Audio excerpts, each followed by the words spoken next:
Bapa Surgawi, sungguh kami mengucap syukur dan berterima kasih jikalau sore hari ini kami masih boleh menghadirkan diri kami di tempat ini. Kami yakin dan percaya Roh Kudus yang memimpin dan membimbing setiap kami, sehingga setiap kami boleh sampai di tempat ini dengan selamat. Terima kasih Tuhan untuk kerinduan yang masih ada dalam hati dan hidup kami untuk mendekat kepadamu, untuk merasakan kasih-Mu. Sekaligus pada saat yang sama kami merindukan Engkau mengajarkan jalan-jalan-Mu kepada setiap kami.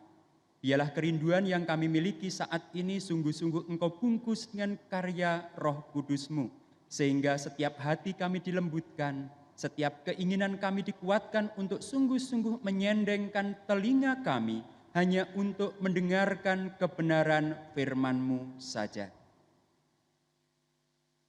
Tenangkanlah gemuruhnya hati kami, berkecamuknya pikiran kami, dan begitu banyak hal yang ada dalam kehidupan kami. Biarkanlah kami bersedia untuk Engkau sentuh, agar kebenaran firman-Mu mengubahkan setiap kami, sehingga kami boleh merasakan kasih-Mu mengalir, menjamah setiap kehidupan kami. Ubahkanlah kami ya Tuhan, karena kami siap untuk Engkau ubahkan melalui kebenaran firman-Mu. Kami berdoa di dalam nama Tuhan kami, Yesus Kristus. Amin. Jemaat yang dikasihi dan mengasihi Tuhan, mari bersama-sama kita akan membuka Alkitab kita. Kita akan membaca dari Mazmur pasal 78.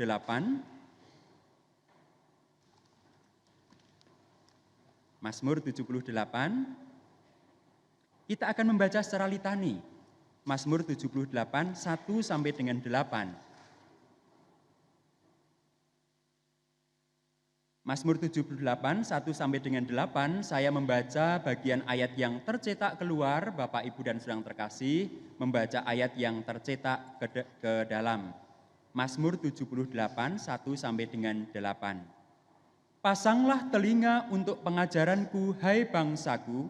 Sendengkanlah telingamu kepada ucapan mulutku.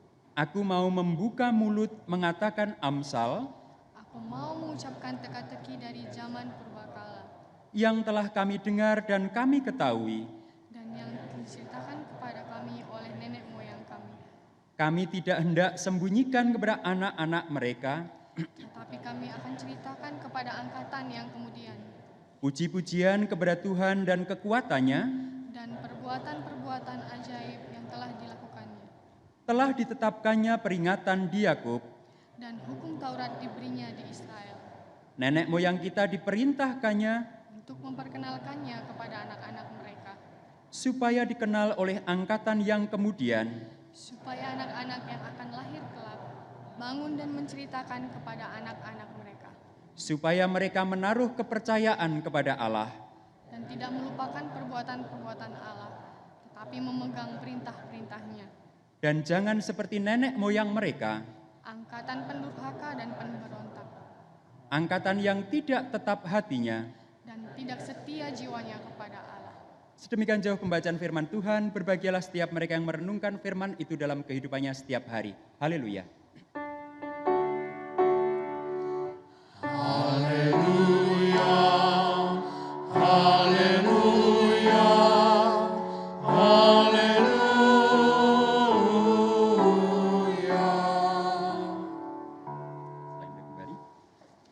Jemaat yang dikasih dan mengasihi Tuhan, izinkanlah saya bertanya kepada Bapak Ibu. Boleh ya? Boleh. Bapak Ibu, siapa yang hadir pada saat ini, yang dalam waktu dekat ini baru saja melangsungkan pernikahan? Yang dalam waktu 1 bulan ini baru menikah dan hadir pada ibadah ini? Ada? Tidak ada? Yang dalam waktu 3 bulan menikah dan saat ini hadir di tempat ini? Enggak ada? 6 bulan? 1 tahun? Kalau begitu saya ganti pertanyaannya. Siapa penatua yang dalam waktu dekat ini menghadiri pernikahan di gereja ini? Mendampingi? Ada? Bu Sri ya? Boleh? Iya, kemarin datang. Kalau begitu izinkanlah saya bertanya dengan Bu Sri. Pertanyaannya begini Bu Sri. Ketika sebuah pernikahan diberkati dan diteguhkan di gereja, kemudian ada nasihat.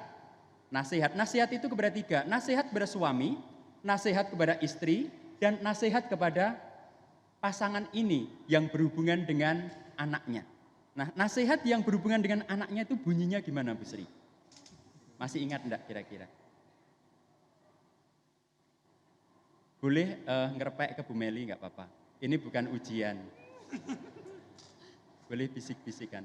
Kira-kira masih ingat enggak? Ya? Didiklah anakmu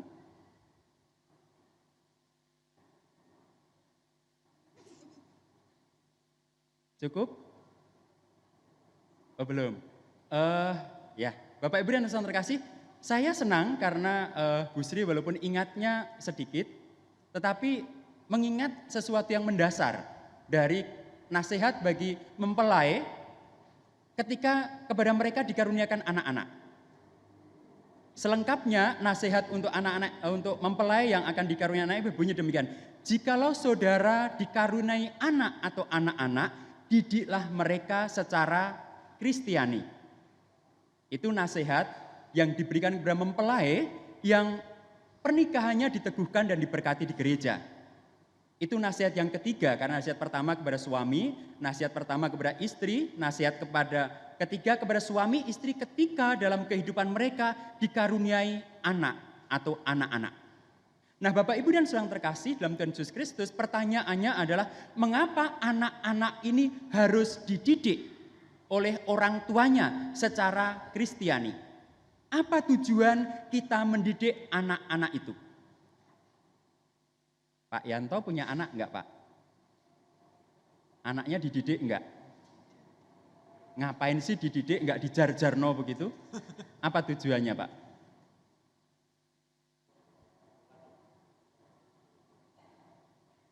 Sebagai anak Tuhan harus kita didik seturut dengan kehendaknya. Tujuannya apa? Supaya apa? Supaya menjadi anak Tuhan yang lebih baik. Bapak, Ibu, dan saudara terkasih, tujuan pendidikan adalah membuat anak ini lebih baik kehidupannya. Siapa di antara Bapak, Ibu, saudara yang hadir di tempat ini yang memiliki keinginan supaya kehidupan anakku atau cucuku lebih jelek dari aku? Enggak ada kan? Setiap orang tua itu pasti semoga anakku itu hidupnya lebih baik dari aku, dari hidupku. Apakah itu secara pendidikan, secara ekonomi, secara pengalaman, dan juga tentu secara iman begitu. Bahkan ada orang yang sering mengatakan, mengapa menikah dengan itu dan tidak dengan ini? Ya kan untuk perbaikan keturunan, Pak, begitu. Bukankah orang menikah juga untuk mendapatkan keturunan yang lebih baik? Nah, oleh karena itulah ada sebuah pesan untuk mendidik. Mendidik siapa? Anak. Anak itu apa? Dari tema kita mendapati anak, karunia sekaligus tanggung jawab. Berarti anak itu sebuah karunia. Dan kalau kita mendidik sebuah karunia yang diberikan Tuhan kepada kita, nggak boleh main-main.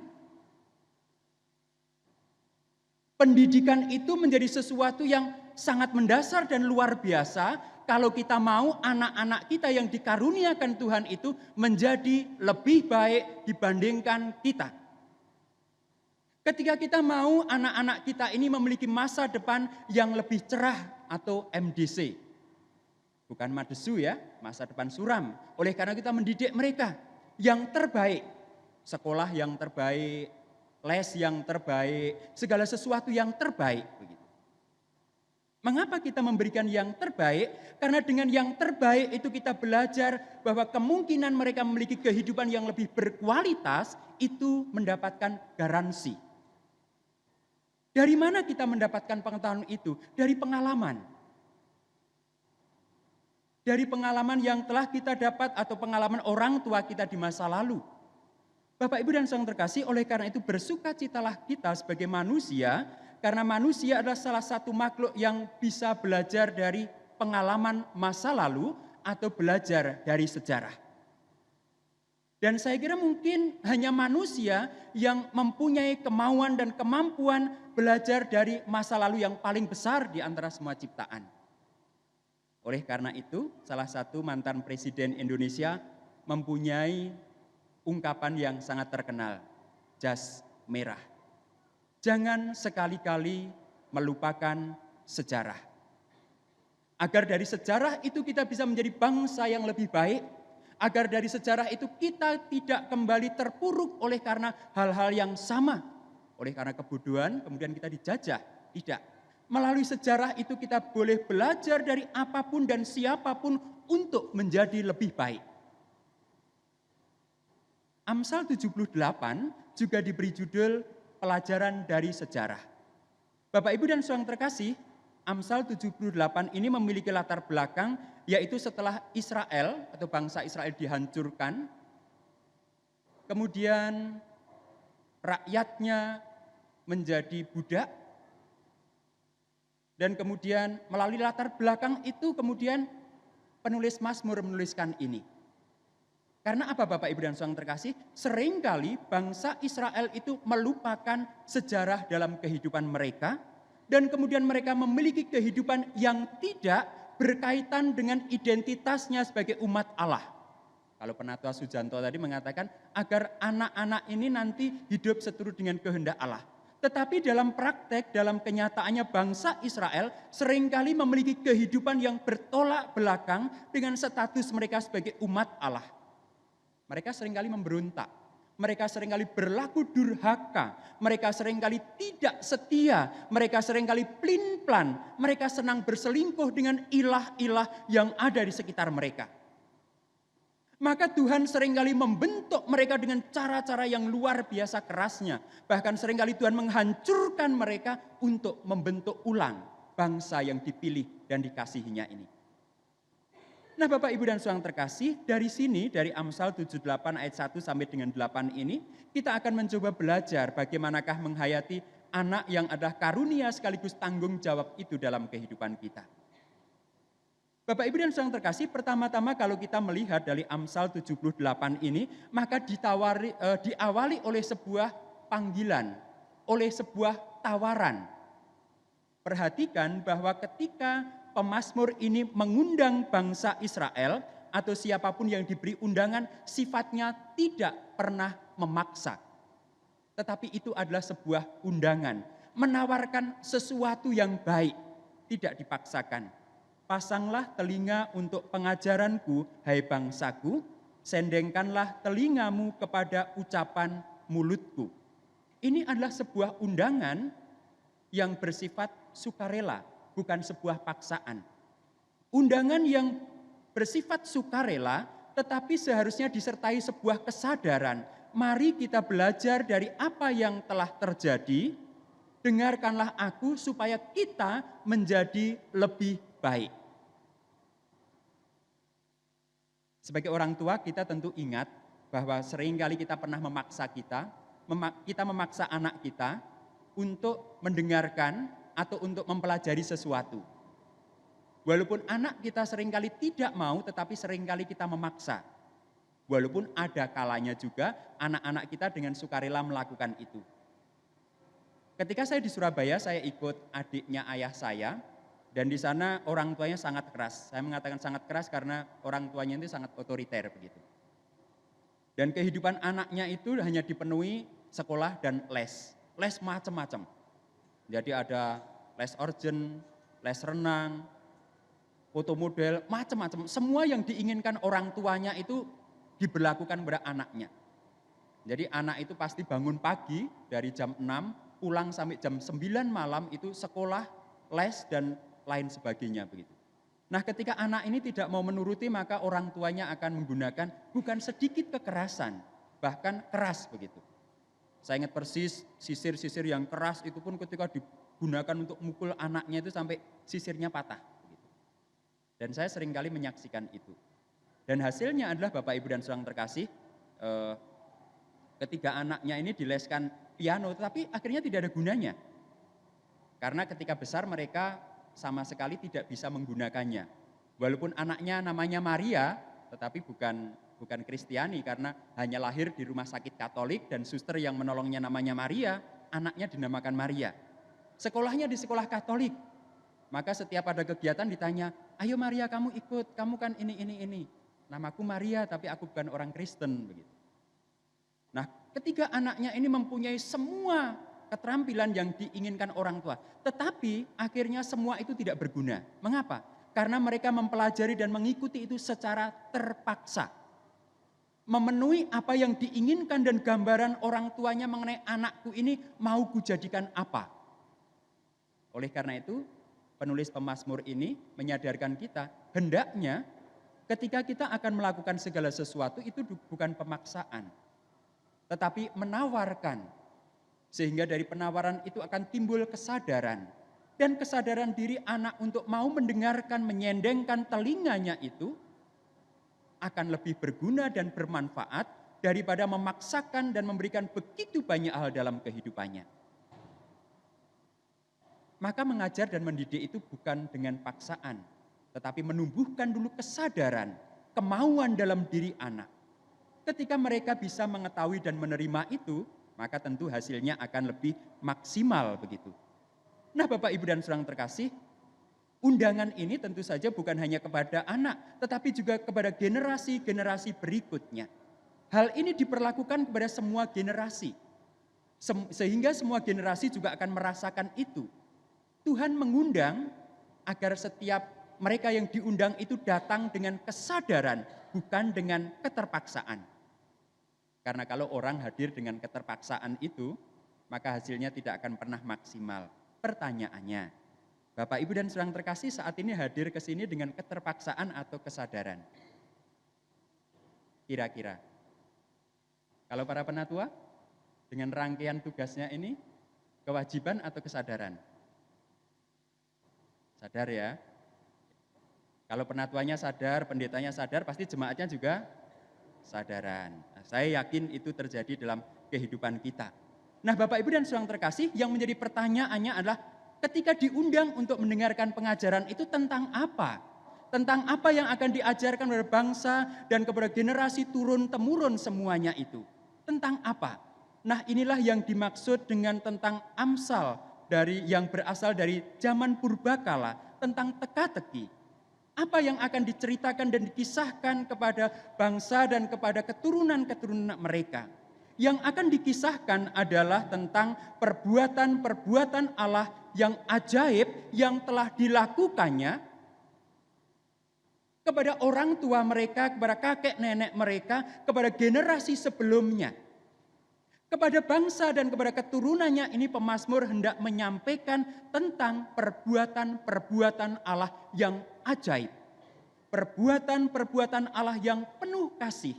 Perbuatan-perbuatan Allah yang telah menuntun mereka keluar dari perbudakan di tanah Mesir menuju ke tanah perjanjian. Perbuatan-perbuatan Allah yang begitu luar biasa yang telah menolong mereka secara langsung, pengalaman dalam hidup mereka saat mereka membutuhkan. Itulah yang harus diceritakan ataupun dikisahkan. Itulah yang harus diteruskan dari generasi ke generasi tentang cinta kasih Allah. Tentang perbuatan Allah. Tentang segala sesuatu yang Allah telah lakukan dalam kehidupan kita. Karena dalam hal pertama, pemazmur ini mengatakan, dengarlah pengajaranku. Tetapi kemudian ayat yang ketiga dan keempat sudah mengatakan kami. Artinya pemazmur yang ingin mengajarkan itu juga merasakan akan hal yang akan diajarkannya itu. Jadi ketika kita akan mengajarkan sesuatu tentang kasih dan perbuatan Allah yang ajaib, tentu di situ kita harus merasakan apa arti keajaiban dan kasih Tuhan itu. Sehingga apa yang kita ajar kepada anak-anak kita bukan sekedar cerita kosong, tetapi sebuah cerita yang hidup dalam kehidupan kita. Orang tua seringkali sulit untuk menceritakan kasih Allah dalam kehidupan mereka kepada anak-anaknya, oleh karena mereka sendiri kurang menghayati akan karya kasih Allah itu dalam kehidupannya. Atau anak-anak kita memang sudah tidak tertarik dengan kisah seperti itu. Anak-anak kita lebih suka dengan kisah-kisah yang memang spektakuler, yang mereka tonton saat ini. Pahlawan-pahlawan super yang asalnya dari bayangan kita, tetapi itu terlihat begitu real dan nyata. Orang bagaimana menanti akan kisah selanjutnya tentang pertempuran antara misalnya Batman dan Superman. Setelah kisah ini, sequel berikutnya apa ya? Anak-anak kita begitu terpesona dan terpikat dengan Narnia. Walaupun kisah Narnia itu dipenuhi dengan pesan-pesan Injil. Tetapi seringkali pesan Injilnya tidak terlihat, tetapi yang ditangkap adalah hal-hal yang mungkin menarik untuk diperhatikan. Dunia kita dipenuhi dengan tokoh-tokoh khayalan. Superman, Batman, Ant-Man, GT-Man. Apalagi ya?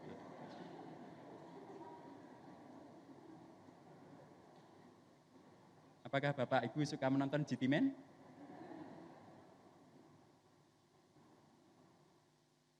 Saya tadi pagi tidak sadar bahwa saya mengatakan GT-Man terus kemudian jemaat tertawa. Mengapa jemaat tertawa ya? Begitu. Bukankah GT-Man itu juga pahlawan? Begitu. Tetapi kalau mau kita sadari saat ini bukankah yang urusan GT-Man itu yang merusak kehidupan anak-anak kita? Bukankah urusan yang berhubungan dengan GT-Man itu yang saat ini menimbulkan kesengsaraan yang begitu luar biasa? Bagaimana tidak misalnya seorang gadis masih di bawah umur 14 tahun, dilecehkan beramai-ramai oleh 10 atau 14 laki-laki begitu. Setelah itu dianiaya, dibunuh dan dibuang. Dan itu bukan hanya di satu tempat saja. Dan lebih eloknya lagi Bapak Ibu dan Saudara terkasih, tindakan itu tidak hanya dilakukan oleh orang-orang yang tidak berpendidikan ataupun orang pinggiran. Kaum agamawan pun seringkali juga tergelincir untuk melakukan penistaan atau pelecehan itu. Seberapa banyak tokoh-tokoh agama yang mengajarkan tentang kasih Allah tetapi tidak mendalaminya sehingga tindakannya justru bertentangan dengan kasih Allah itu. Yang menimbulkan kesengsaraan dalam kehidupan begitu banyak orang. Jikalau saat ini pemerintah Indonesia sedang bergumul untuk menutup semua situs porno, saya masih heran mengapa masih pikir-pikir begitu. Apakah korban yang ada ini kurang banyak? Seorang pria misalnya mengorbankan 58 anak laki-laki hanya demi nafsunya. Hukumannya berapa? 7 tahun penjara. Padahal yang dibuat sengsara itu 58 anak, 58 keluarga, dan juga tentang masa depan mereka.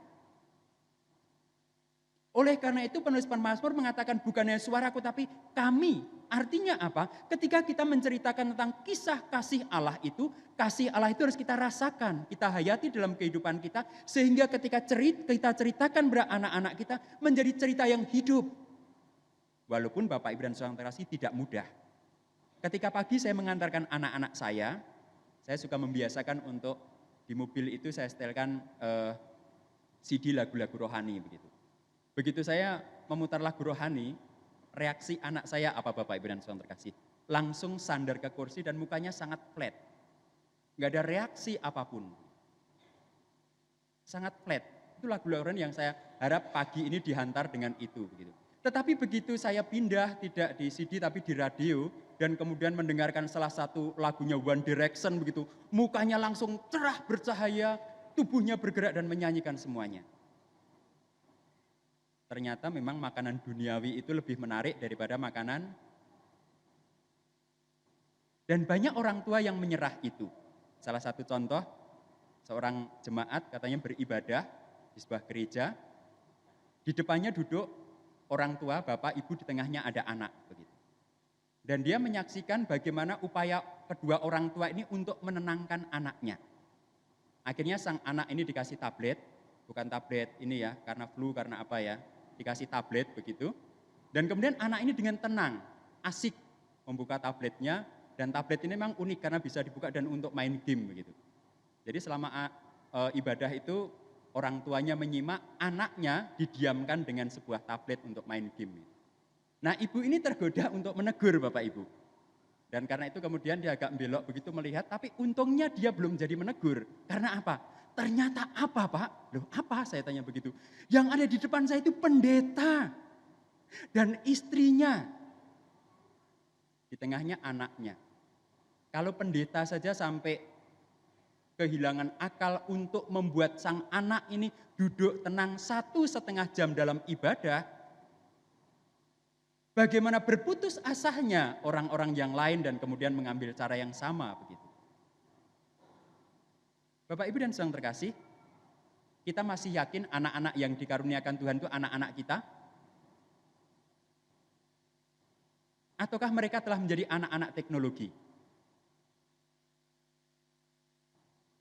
Sebagai perbandingan, anak-anak kita ini lebih suka diambil HP-nya atau ditinggal orang tuanya dalam waktu 3 jam misalnya. Diajak persekutuan, papa mama persekutuan kamu ikut enggak? Oh enggak. Oke, atau ketika ditinggal begitu, atau HP-nya diambil 2 atau 3 jam begitu. Mereka akan memilih HP-nya dan lebih suka ditinggalkan orang tuanya. Udah, papa mama pergi enggak apa-apa deh. 2 jam, 3 jam saya sendiri berani kok. Lebih banyak mana anak kita ngobrol dengan tabletnya atau ngobrol dengan orang tua? Karunia ini telah dirampas dunia. Secara tidak sadar kita menyerahkan anak-anak kita ini untuk menjadi anak-anak kemajuan zaman dan korbannya. Membuat mereka tenang, tetapi secara tidak sadar sebenarnya kita menjauhkan mereka dari realita kehidupan yang sesungguhnya. Dan seringkali kita terpesona, terlena, terhanyut di dalamnya. Oleh karena itu seruan pemazmur ini jelas untuk menceritakan kasih Allah dan tindakannya yang ajaib, yang nyata dalam kehidupan kita. Agar anak-anak itu mendapatkan kisah yang hidup. Bukan hanya kisah animasi, bukan hanya gambaran-gambaran yang sebenarnya tidak ada relevansinya dengan hidup mereka. Karena seringkali hanya bayangan atau khayalan begitu.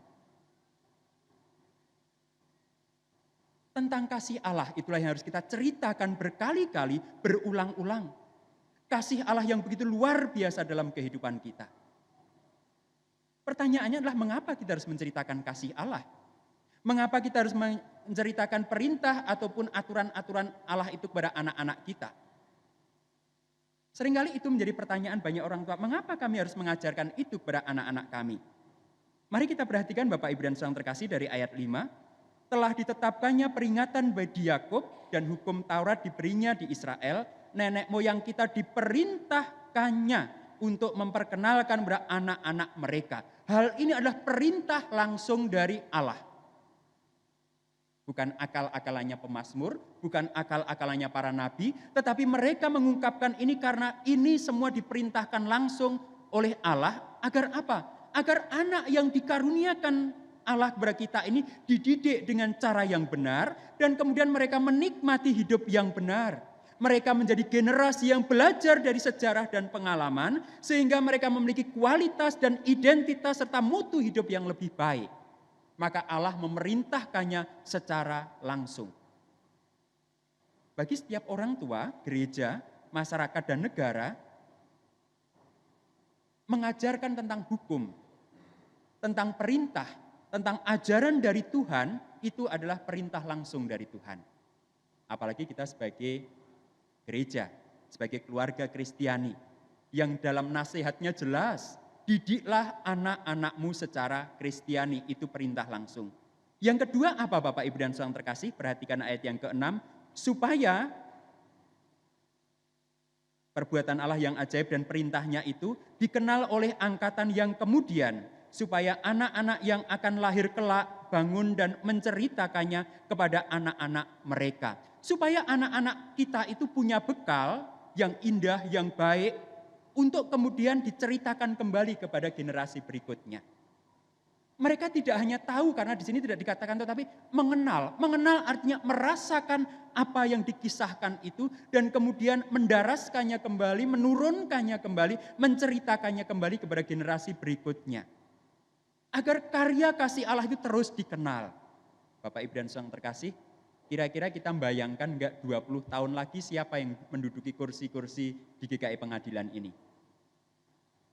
Apakah kita masih punya bayangan, aku melakukan ini, misalnya membawa anakku bergereja di sini, membaptis anakku, membawa ke sekolah minggu, agar 20 tahun lagi anak-anakku itulah yang menjadi orang dewasa yang duduk di sini. Kalau kita tidak punya bayangan anak-anak kita akan mengenal Allah dengan baik, mempercayainya, gereja ini akan kosong. Apa yang terjadi di Eropa akan juga terjadi di kita. Gereja megah dari luar, tetapi kosong di dalamnya.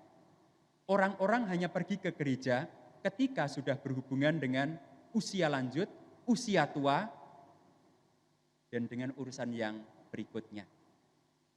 Ketika masih kuat dan merasa muda, tidak perlu ke gereja. Oleh karena itu hal ini penting agar keberlangsungan orang-orang percaya itu tetap ada. Anak-anak kita mengenal siapa Allah mereka. Dan mereka menceritakan bergenerasi berikutnya sehingga umat terpilih itu akan selalu ada.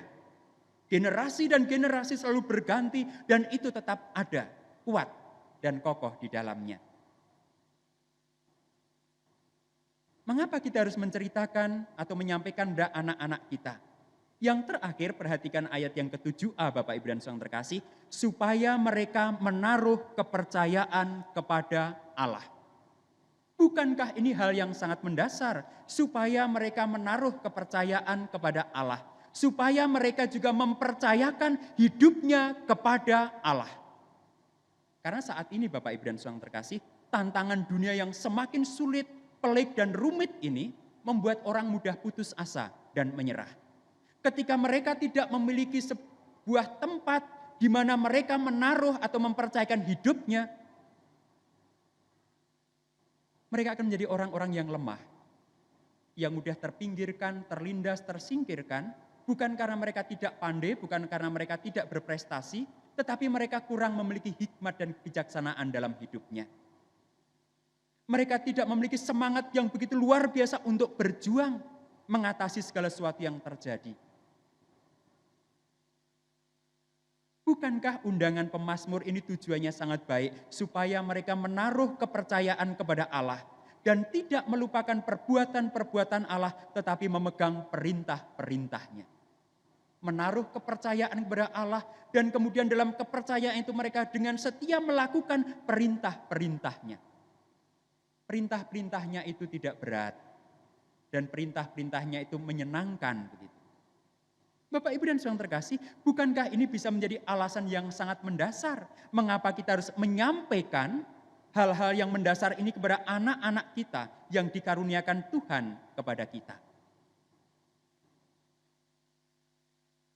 Dengan kata lain sesungguhnya, agar kita tidak menyesal di kemudian hari.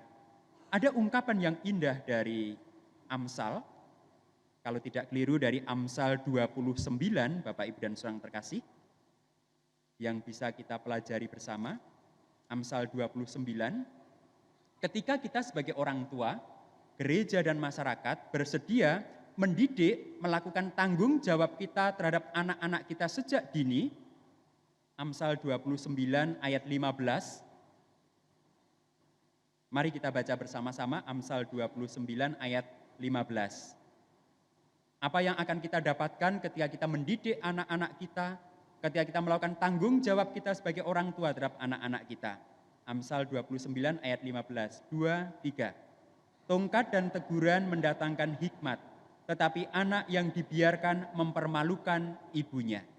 Belajar dari pengalaman dan belajar dari sejarah, begitu banyak orang tua yang hancur hatinya dan harapannya oleh karena anak-anaknya memilih jalan hidupnya menurut pertimbangannya sendiri.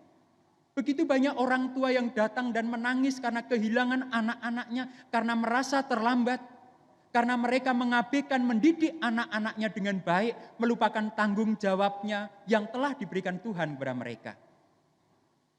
Bahkan mungkin ada banyak yang keliru mendidik itu. Sehingga ketika mereka mendapati anaknya itu melakukan sesuatu yang tidak benar, maka hal yang memilukan itu akan dirasakan oleh setiap orang tua.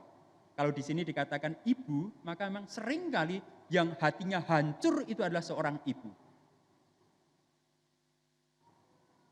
Bapak, Ibu dan Saudara terkasih, apakah kita akan menunggu menjadi orang tua yang merana, berduka, bersedih oleh karena anak-anak kita misalnya memiliki pilihan hidup yang tidak benar?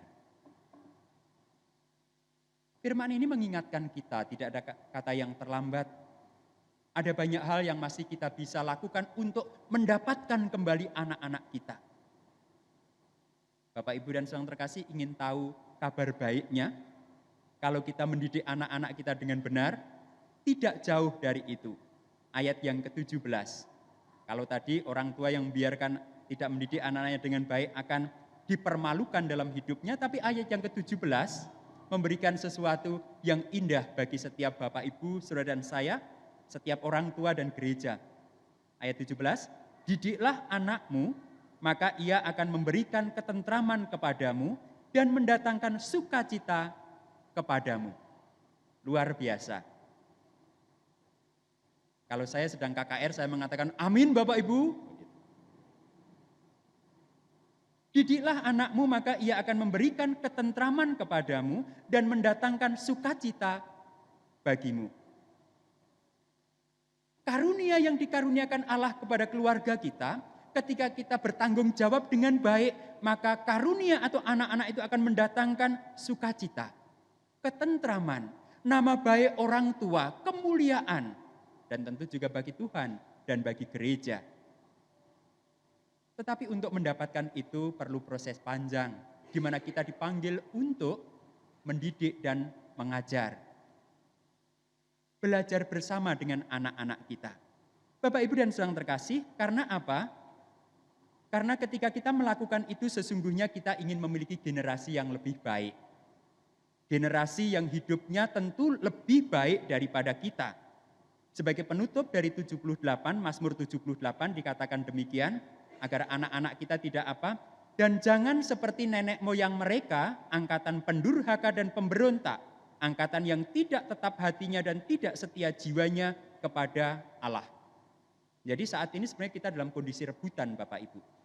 Kita akan melakukan sesuatu yang mendatangkan ketentraman di masa tua kita, ataukah kita akan membiarkan anak-anak kita sehingga suatu saat mereka akan mempermalukan, mendukakan kita.